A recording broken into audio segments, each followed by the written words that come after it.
So ayan guys, mamimitas tayo ng sili. Ayan.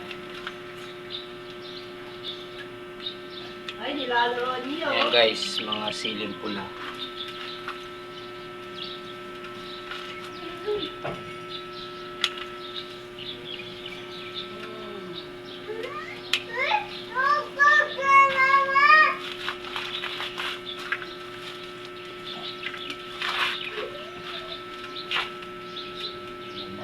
Yung sili natin pula.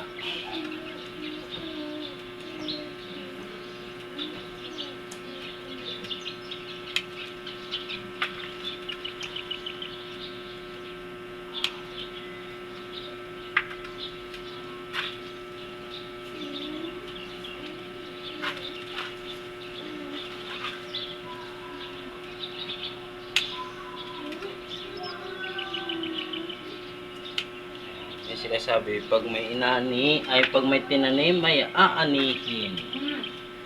So, ayan. Paluin kita. Nilalaroan mo ah. Diyan na yung cellphone. Diyan na ng tubig. Tagka ka lang nanay. Sabi mo, 11 mo.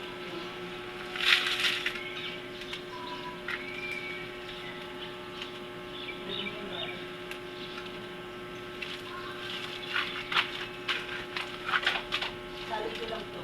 Wala kang tubig. Ano ang sandal ko ng mga rin?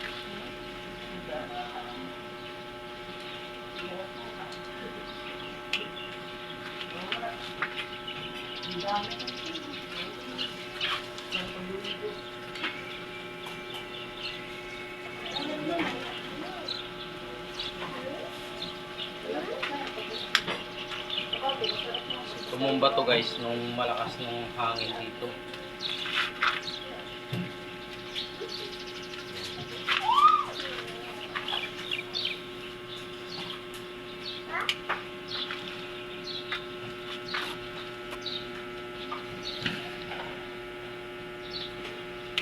Lalagay natin to sa suka guys.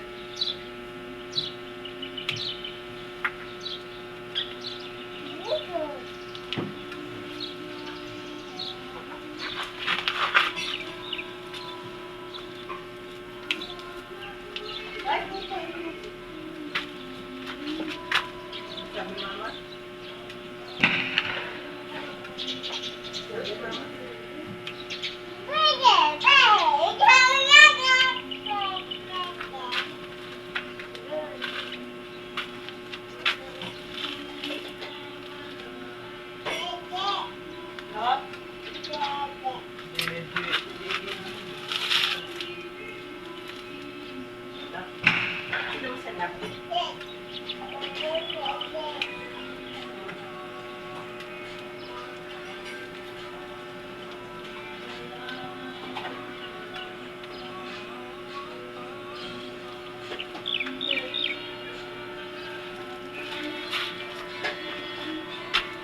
So ito na guys siya. Ayan o. Oh, marami din. Ayan. Tapos namumulaklak ang ating sitaw guys. So ito papakita ko sa inyo. Ayan. Itong ating sitaw. Ayan o. Namumulaklak na. Ayan o. Namumulaklak ng ating sitaw. Ayan. So ito yung ating sitaw. Ayan. Ito. Yan ang ating mga sitaw. Ayan o.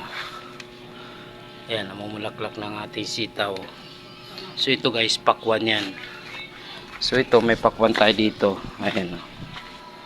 Ayan guys. May pakwan tayo. Pero naharbisan na natin to. May mga bunga siya. Ayan. May mga iba pang bunga dyan. Ayan. Nakikita nyo to. Ayan, mga bunga niya yan. So marami itong bunga siya guys. Ayan. Ito. Ayan guys. May mga tanim tayo. Guys, sa likod bahay. So ito yung ating gabi na ginagamit pansigang, sinasahog. So ito yung ano natin, no? Dragon fruit. na galing sa Dilsa na naligaw doon, no? Dito natin itinanim, so ayan na, tumubo na yung dragon fruit galing Dilsa. Ayan. So ito naman mga bell pepper po yan, na mga sili yung malalaki po. Ayan. So ito, namumulaklak ang ating kamatis. So dito naman may ampalaya tayo. Ayan, gumagapang na yung ampalaya natin. So dito naman may mga pichay naman tayo. Ayan. So malalaki ng ating pichay. Ayan. So ito, namumulaklak na ang kamatis. So ito, napitasan natin yung kamatis na to. So meron na maninog. Ito may mga bunga yung kamatis. So ito, may luya tayo dito. Ayan, luya. Ayan. Sili din yan. So ito, may nakapunlao ditong ano. Ang ginamit lang natin guys is yung tray ng itlog, no? Mapapakinabangan natin yung tray ng itlog. Recycle natin yung tray ng itlog. So dyan natin nilagay yung mga pichay, no? Yan, pichay po yan. So ito, pichay din po ito. Sa tray din ng itlog siya. Ayan. Tapos yung mga tray ng itlog, nilagay natin sa puno ng pichay para fertilizer din po yan. Ayan. Wala tayong chemical na ilalagay. Puro organic lang po lahat. Ayan. So tubo ng ating ano, ampalaya. So hanggang dito na lang guys ang ating tanim.